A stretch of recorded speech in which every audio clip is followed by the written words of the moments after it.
All right, ladies and gentlemen, it's finally installed. The Godspeed Traction S Sport Springs are installed in the RAV4. Not wasting any time, I'll give you the total drop that you could see OEM, how I start after. And this is the total drop. So you're looking at 1.22 inch in front and 1.61 inch in the back for a front wheel drive RAV4 of this generation starting 2019, and the manufacturer claim was 1.2, 1.4. The reason we think maybe, we don't know why, but maybe the front wheel drive has longer rear springs. They're very long. These are the OEM, by the way. That's what I removed from this RAV4. You could see the mileage, have them not much, with like 9,000 miles. I'll go under the car and show you the new rear ones, but these things are long. Like, I don't want to say you know, pre-runner, desert runner, but Jesus, these are long. And these are the front Toyotas that are removed, which was replaced by KYBs. You can see the part number, driver's side, passenger side.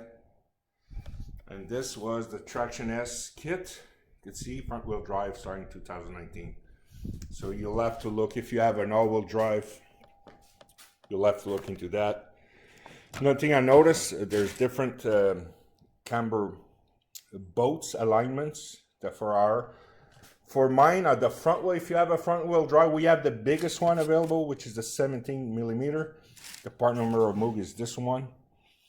Okay, and the cam bolt, for those who don't know, it's just one on each side. Okay, you got two bolts on your stretch on each side, and the cam bolt with the cam lobe goes on the top of each, so that way you're able to turn left or right to give you, you know, negative or positive. In this case, I'll probably have to add positive once I get it aligned.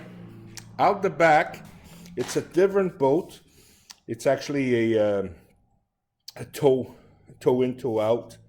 It's a greasable, it's a caster bolt, whatever it's called. So that's the part. So I ordered them bolts from Rock Auto. They should be here next week, but I'm in no rush. Right now, as it sits, this car handles very well. It's very well planted. There's no clunking, no rubbing. There's no pogo feel. I don't know if you know, and on the Impala I used to put anti-pogo cups to eliminate that one. I dropped it. Overall, it's a nicer ride. Doesn't screw with the assist, the lane assist, and the collision warning signs and all that. It's all good.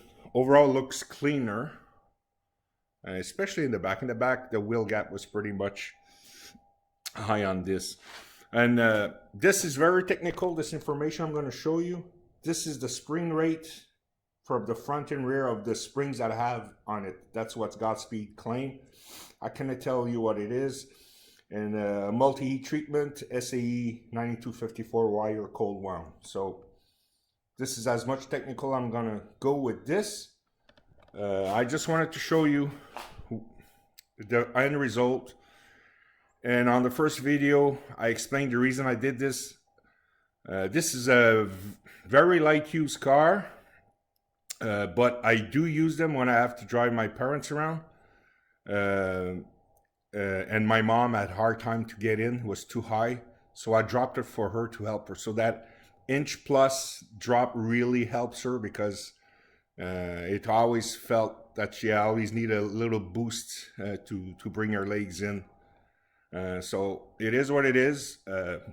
I was not planning to do that, but it's done. I'm happy in a way, because all my cars, I always did something with the suspension. So I might as well do this one. So I'm going to stop and replay this video. I'm going to go under the car.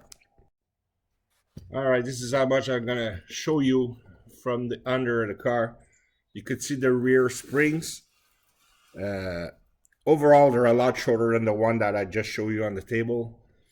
And the front, well, they have the same color, and they're a little shorter, not as much, but they just compress less than the factory. So that's about it. I'll come back with another video once I have the cam bolts installed. and hopefully share you the information with the alignment, the before and after. So on that note, take care and good day.